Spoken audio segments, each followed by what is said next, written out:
All right, you guys.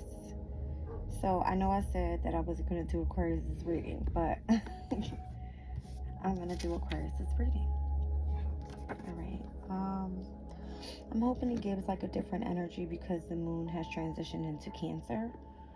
All right, Cancer seems to be like Aquarius's sixth house energy of like health, hard work, service of others, daily routine type of information. All right. Let's see what comes out of the Zodiac Moon deck. All right, I pulled this for every other sign, so I didn't want to leave Aquarius out of this one.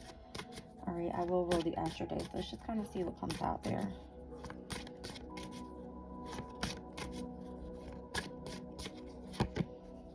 Sun and Capricorn status. Ooh, Capricorn is your 12th house.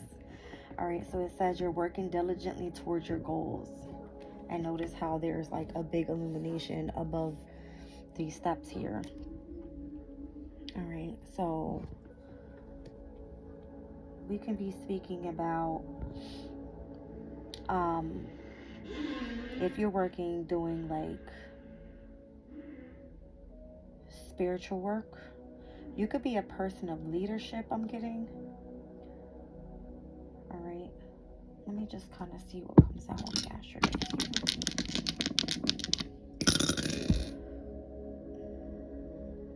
I got 12th house here, Gemini in the 12th house with Saturn's energy. All right, so this is Sun, Moon, Rising, Cancer energy. All right, and Saturn's energy in Pisces. So this is giving me, oh, my nose just started going crazy. Saturn in Pisces, Moon in Cancer, trine energy within the water signs. All right. And I just spoke about Moon in Cancer being your sixth house of hard work and you being of service to others and focusing in on your health as well. All right. So I'm seeing like Mercury energy here, which is in Aries. So Aquarius, that's your third house of communication. I'm seeing Saturn being significant, which is technically right now in Pisces in your second house. And then the 12th house being significant for you, which is Capricorn's energy. All right. So let's move forward here. Let's do the past, present, future, and what we have going on with that energy. But again, I feel like you're working diligently towards your goals. All right, so you're working really hard on trying to master something here. I'm going to read this card out for you guys. I just want to pull the past, present, and future real quick. So Knight of Swords, Eight of Cups, that's the Saturn and Pisces energy, and the Emperor. Wow. Down at the bottom of the deck, the Fool card. All right, so this is a new beginning for you. This is good. All right, let's speak about Capricorn. All right, it says this is the card of ambition and status. Be optimistic and seek expert advice to attain your goals. Be practical and realistic, and at the same time build structures from firm foundations in life. A fresh direction, improved career prospects, or the opportunity to improve your status in general are taking shape. An authority figure or expert has a bearing on current circumstances. A father, employer, or a partner, either business or personal, will feature prominently in your circumstances. Considerations over a commitment or work contract may consume your energy at this time. A new job or the chance to advance at your existing job or grow your own business could arise if you approach circumstances diligently and patiently. Pay attention to finances and business and work expectations, and ensure that you are realistic, practical, and hardworking. Avoid agreeing to contracts or interpersonal agreements that will lead to a feeling of limitation or restriction. Try to avoid an agreement that could put you in a controlling environment. This is the ideal time to plant seeds that will provide security long in the future. Take the time to formulate long-term plans and work diligently towards a goal. If you find your circumstances are too limiting or controlling right now, it's important to find room to move. When you receive this card, you may be the one inclined to be controlling, or your career, your environment, or even a relationship. If so, it's important to take a step back and review your circumstances to ensure you are still wholly again aligned with and what really makes your heart beat. All right, so Eight of Cups is giving me the energy of you walking away from things that don't serve your true value. Because again, for you, Pisces sit in the second house. All right, Knight of Wands, you could have been really focused on something specific that you wanted to go after. All right, in the near future, I see you being like a position of leadership, your own boss. This could be like you being a prominent, member of a specific group of people that hold high honor, like are in high positions. I'm getting that type of energy. Wow. Aquarius, Leo, Aries, Uranus, and the Sun is what I'm getting there. Uranus and Taurus, the Sun in Pisces. Sextile energy. So this energy is definitely compatible. It's harmonious. And whatever is happening here with where the Capricorn placement is for you, and that's your 12th house. All right, let me see here what this Knight of Swords is all about.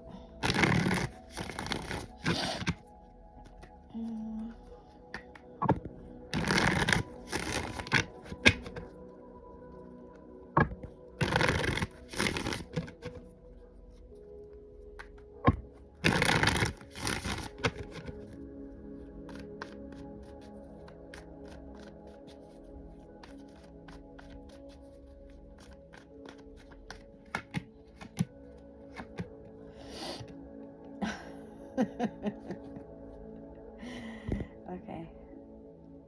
I'm being called to pull these cards out of this deck here because I got nothing but, it's giving me like, wow, that was vision that fell on the floor. 12th house, I'm telling you. It's giving me like your vision. And then Jupiter and Leo's energy is like you doing something in the public eye. Wow, in the public eye. Notice how I said public and it's pointing to the eye. I don't know. You're doing something in the public eye here, but I'm being called to look at these energies. 5 of Pentacles is Mercury and Taurus. Just so you guys can kind of get like a better view of how I'm seeing this. All right, it speaks about drafting contracts, haggles over document wording, insurance policies, discussions about beauty or art, or the need to take financial advice. All right, the 8 of Swords is Jupiter and Gemini. A situation in which one has to impress others with knowledge, discussions about business or legal affairs, a lecture talk to a group or a society. And then the King of Swords energy is giving me like the Sun in Gemini. Versatility, a social gathering, impressing other people, the need for a quick decision, an important conversation, reliable information, or some contact with the media. All right. So the fact that I have like Jupiter here, this gives me those that are associated with like foreign people. All right. Notice how this is fast moving energy. The Knight of Swords is fast incoming communication. You can be a very great like public speaker type of energy. But what caught my eye, that very first one, was the Mercury and Taurus energy, because I know that this card speaks about, it says often this card when it appears in a reading denotes a need to focus on financial thinking, and it can be an indication that the questioner must look at accounting, economics, or business advice. So this just spoke about like if you're starting up your own business, right? But it says alternatively it may denote work in travel, transport, or in the media. So that's kind of why I pulled that, because Mercury is technically the energy of the media. And the fact that Mercury is in Aries right now for you, Aquarius, that's your 3rd house, which is Mercury's house. So it has to do with like communication, heavy on swords energy here. That's the only reason I pulled that for you. Okay, so let's move on. But that's so funny that I said like the public eye, like you could be in the public eye, because it's giving me like you being a public speaker. All right, and you holding a status, like you working diligently towards your goal, which if that's your goal, then all right, 8 of Cups energy is like Saturn and Pisces. you could be really focused on truly what you value because it sits in your second house. All right, let's move forward. 8 of Cups.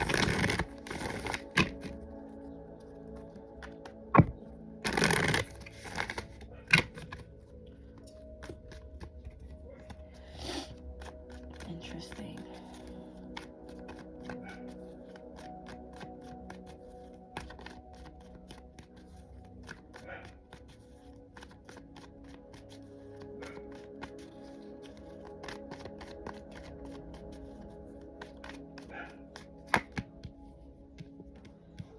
Seven of Cups. Interesting. That's like Venus and Scorpio's energy.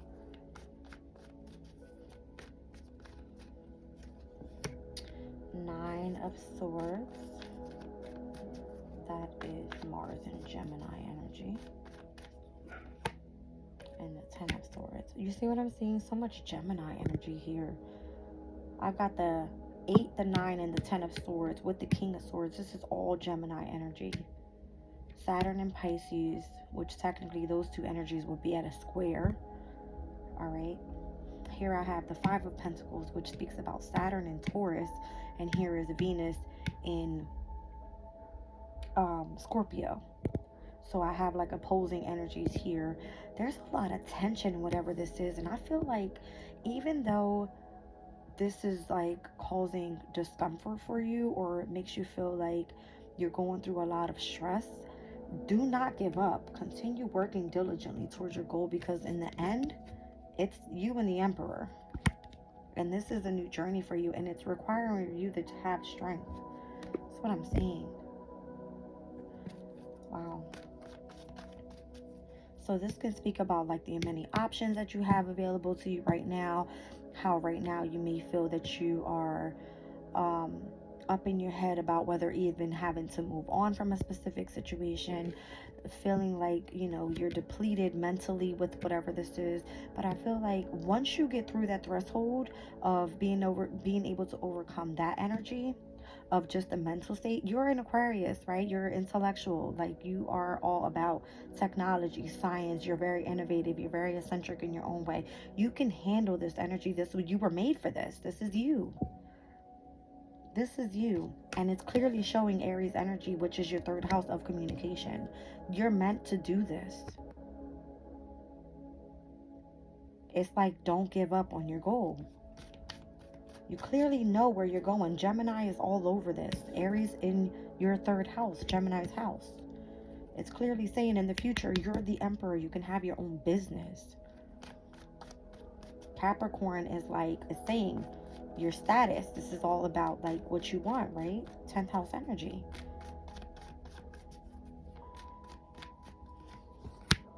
See what I'm saying? King of Pentacles is like, this is your money bag right here. The Tower. This can be very unexpected for you. Maybe you weren't expecting this. All right. And Justice.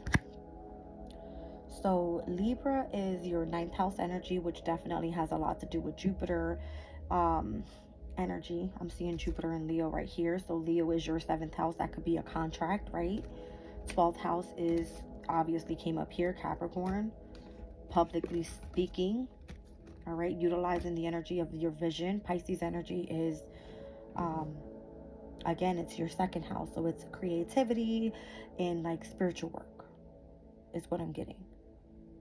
Because Pisces is all about spirituality, your imagination, the subconscious. It's like healing energies. All right. But I'm seeing Scorpio energy here with the Tower. Scorpio is your 10th house of career. Okay. Which is also giving me where Mars is at this time and Pluto in your sign within yourself. This is a brand new you. This is a whole new you. A brand new world. That's what I'm getting. All right. But again, here we have Aries, Libra. All right.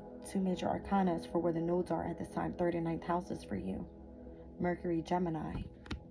Be careful with the transit coming up as well. With Jupiter moving into Gemini. because Jupiter is ruling the 9th house where the South Node is, specifically for you. Let me get one on that energy, because that's what I'm feeling when I see that Justice card. All right, maybe things coming back into balance for you, but technically Jupiter and Gemini is at its detriment. But because of where the placement is for you, Libra, in the 9th house, it's giving natural gift. It will be a karmic challenge, but it's having to do with something like past life. All right, so a natural gift that you have from the past life and being able to utilize that here innovatively in the near future to build your own business, if you get what I'm saying, because there's way too much heavy Gemini energy here for you. All right. Woo, there you are. All right, so if you were waiting to expand and grow in a specific area pertaining to communication, travel, transport, whatever this is, wow. Like literally wow. 10 of Cups. But it has to do with 10 of Cups energy is Pisces. All right. It's giving me spiritual work. Yeah. It's giving spiritual work. Wow. I can imagine like back when Jupiter was actually in Pisces, because Jupiter is in Taurus now, so that may have been like back in what, 2022? You could have started this journey back then, is what I'm getting. And then when Jupiter moved into Aries, it was kind of like an expansion of maybe you looking into research and things like that. All right, really probably getting online more. All right, working in the media. And then now it's in Taurus, which is your 4th house. It's like expanding the energy of your intuition. And now with Jupiter and Gemini coming up, this could be expanding a hobby for you. 5th house energy. Are you catching my drift here? I hope you are. All right. Wow. I just saw 3 major arcanas. That means something. What was this? 7 of Pentacles. Saturn and Taurus. That's interesting, because if Scorpio is your 10th house energy, it's opposing Saturn in your 4th house energy. This is like structure within your intuition. All right, so that what you're building a status on here, 12th house energy, can affect your overall career. I'm getting Mars energy here as well. All right, I don't know. That's what I'm getting. That's just what I'm getting. I got a lot of major arcana here, and I just saw 3 more at the bottom of the deck. Well, while I was peeking in, I saw Judgment. I saw... Is it Judgment? Yeah, it was Judgment. So Pluto, obviously Pluto's in your sign. That's why I saw that. Star cards there, that's you. This is great energy. Really great energy. Alright. I don't know, but this is you in the near future. Big money. Big business. Big boss. Part of, I don't know, you're like in a position of leadership. You are someone with hold status. I'm telling you. You hold status. Interesting. And I kept saying my nose is itching. Anytime that happens, I feel like I'm on to something. I don't know. Alright, guys. Crystal. Let's do Crystal. Alright, Aqua. So right now, you better be working hard on whatever your goal is. Right? We just had the first quarter moon in Gemini. So this is like you. Okay, let's look at the energy, right? First quarter moon in Gemini is still happening, actually. Even though the moon has moved into Cancer, it's still first quarter moon energy. It's like your commitment is being tested. You need to be working hard right now on whatever it was that you set your intention on with the new moon in Pisces, which Pisces is your 2nd house. It has to do with your finances. It has to do with what you value, your self-esteem, your confidence. First quarter moon happened in Gemini, 5th house energy, having to do with your hobby. All right, what brings you happiness, joy, contentment, how you self-express and show your creativity. And now with the moon being in Cancer, this is saying put in the hard work. All right, so maybe by the time the moon moves in Virgo, which is going to oppose the energy of what we just saw, all right, the 6th house to the 12th house where Capricorn sits for you. All right. Well, actually, that's what I'm speaking of right now. The moon in Cancer in the 6th house is opposing this energy here in Capricorn. And maybe that's where the tension is coming from, right? All up in the head and having to think so much. And it's like, get through this because it's going to pay off. All right? So that when the moon moves into Leo, it's going to oppose the energy. And maybe that's why it's saying that. Because we have Pluto in your sign with Mars there, right? Mars is about to move out. So utilize this energy to really focus on yourself. It's very significant in why the transits happen the way that they do, because it lines up everything else that's to come in the near future. I love it. All right. Let's see what we have for Aquarius here. All right. Agarine. Integrity, solidarity, impeccability, reliability, and consistency. So this is you being persistent and consistent on what you are working here, or working on here. All right, one more. All right, storytelling, reframing, a different way of perceiving. Didn't I tell you? You have something to do with like speaking, storytelling. And down at the bottom, kyanite. Resolving disputes, diplomacy, restoring harmony, mending fences, and building bridges. All right, let's get these energies. I got number 1. Of course, Aquarius will come out number 1. All right, so Agarine helps pull us out of our emotions and place us firmly in well of our strength. Meditation with the stone can assist us in showing how far we have come in our journey. It encourages us to embody all we have learned and reclaim our power. All right, so 57, turquoise energy. Turquoise teaches the beauty of wholeness. It assists us in honoring and bringing together all the pieces of ourselves in order to see the magnificence in the unique collage that we are. Meditation with the stone allows us to honor the whole of our being, even when others do not. All right, and then number 28. Meditation with kyanite clears the chakras and energy field. It brings harmony to situations where differing viewpoints exist, and assists in solution and resolutions. This is an excellent stone to carry when attending meetings where diplomacy is required. Wow. All right, so this could have been your interview right here with Spirit. Who knows? Okay. If you're watching this, you were meant to see it. I love you guys. I'm leaving the reading there.